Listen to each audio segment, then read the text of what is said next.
ருசியான லெமன் சாதம் செய்யறதுக்கு பாருங்கள், லெமன் அரை மூடி எடுத்து வச்சுருக்கேன். அப்புறம் தாளிக்கிறதுக்கு வெங்காயம் கட் பண்ணி வச்சுருக்கேன். வரமிளகா வந்து கட் பண்ணும்போது விதை இல்லாமல் ஓரளவுக்கு எடுத்துக்கோங்க. அப்புறம் கருவேப்பிலை, கொத்தமல்லி தழை. இதுக்கு வந்து அது மேலே இது போட்டு தாளிக்கும் போது பொட்டுக்களை சேர்த்து தாளிக்கணும், அப்போ தான் நல்லாயிருக்கும். பாருங்கள், சாதம் வந்து குக்கரில் வச்சுருக்கேன். சாப்பாடு ரெடியாக இருக்குது. இது வந்து எல்லாமே கொங்கு நாட்டு ஸ்டைல் சமையல், சரிங்களா? இப்போ வந்து நான் ரெடி பண்ண போகிறேன், வாங்க பார்க்கலாம். இப்போ பாருங்கள், கடாயை வச்சுட்டேன். ஆயில் அதில் போட்டாச்சு. ஆயில் ஊற்றிட்டுருக்கேன். பாருங்கள், நாங்கள் நல்லெண்ணெய் தான் ஊற்றிருக்கோம். பார்த்திங்கன்னா நல்லெண்ணெய் சமைச்சிங்கன்னா நல்லா எல்லாமே ரொம்ப நல்லா டேஸ்ட்டாக வரும். பாருங்கள், அடுத்தது கடலைப்பருப்பு, உருளைந்த பருப்பு போட்டிருக்கேன். எங்கள் வீடியோ ஸ்கிப் பண்ணாமல் பார்த்துட்டே வாங்க, அப்போ தான் நான் சொல்கிறது உங்களுக்கு ஸ்டெப் பை ஸ்டெப்பாக புரியும்.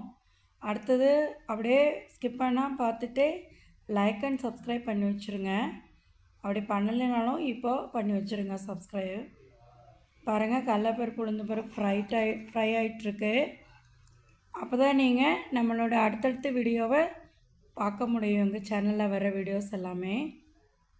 பாருங்கள், நல்லா ஃப்ரை ஆகிட்டு கோல்டன் ப்ரௌன் வர வரைக்கும் கேஸை ஸ்லிம்மில் வச்சு ஃப்ரை பண்ணணும். பாருங்கள், நல்லா கோல்டன் ப்ரௌன் வந்துருச்சு.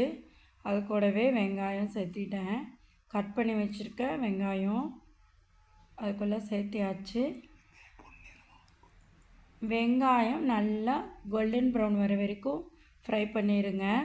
அது கூடவே வரமிளகா, கருவேப்பிலை எல்லாம் சேர்த்தியாச்சு. பாருங்கள், நல்லா கோல்டன் ப்ரௌன் வர வரைக்கும் நல்லா ஃப்ரை பண்ணிடுங்க. கூடவே இது டிஃப்ரெண்ட்டாக லெமன் சாதம் நம்ம பண்ணுறோம் இல்லைங்களா, கொங்கு நாட்டு டிஃப்ரெண்ட் லெமன் சாதம், அதுக்கு பொட்டுக்கடலை சேர்த்திருக்கேன். பாருங்கள், இப்போ செஞ்சு சாப்பிட்டு பாருங்கள், எவ்வளோ சூப்பராக இருக்கும். ட்ரை பண்ணி பார்த்திங்கன்னா உங்களுக்கே தெரியும். பாருங்கள், எல்லாம் நல்லா ஃப்ரை ஆகிட்டு வருது. அது கூடவே கொஞ்சம் இது பெருங்காயத்தூள் ஆட் பண்ணியிருக்கேன். லெமன் சாதத்துக்கு எப்போவுமே பெருங்காயத்தூள் போட்டால் தான் டேஸ்ட் நல்லாயிருக்கும். கொஞ்சமாக போடுங்க, ரொம்ப போட்டிங்கன்னா கசப்பாயிரும்.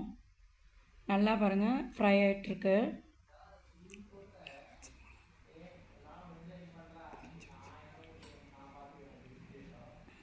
நல்லா ஃப்ரை ஆகிட்டுருக்கு. பாருங்கள், நான் லெமன் வந்து புழிஞ்சு வச்சிட்டேன். அதை எடுத்து அதுக்குள்ளே ஊற்றணும். அடுத்தது உப்பு, மஞ்சத்தூள் எல்லாமே ஆட் பண்ணும். அடுத்தடுத்து ஃப்ரை ஆகிட்டுருக்கு. பாருங்கள், நம்மளது வந்து கொங்கு நாட்டு லெமன் சாதம் டிஃப்ரெண்ட்டாக இருக்கும். செஞ்சு பாருங்கள், செம்ம டேஸ்ட்டாக இருக்கும். லெமன் ஜூஸ் எடுத்து வச்சுருந்தேன் இல்லைங்களா, அது வந்து இதுக்குள்ளே ஆட் பண்ணிட்டேன். ஒரு அரைப்படி சாதத்துக்கு அரை மூடி லெமன் எடுத்து வச்சிங்கன்னா போதும். அப்போ தான் அதுக்கு குவான்டிட்டி கரெக்டாக இருக்கும். பாருங்கள், மஞ்சத்தூள் ஆட் பண்ணிட்டேன். எல்லாம் போட்டு நல்லா கலந்து விட்டுருங்க.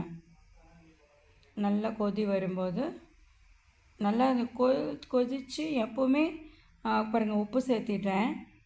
கூட உப்பு ஆட் பண்ணியிருக்கேன். பாருங்கள், நம்ம எந்த ஒரு சாதம், இப்போ தக்காளி சாதம் இந்த மாதிரி லெமன் எல்லாம் பண்ணும்போது வந்து பார்த்திங்கன்னா எண்ணெய் நல்லா அந்த மாதிரி பிரிஞ்சு வரும்போது தான் கரெக்டான பதத்துக்கு வந்திருக்குன்னு அர்த்தம்.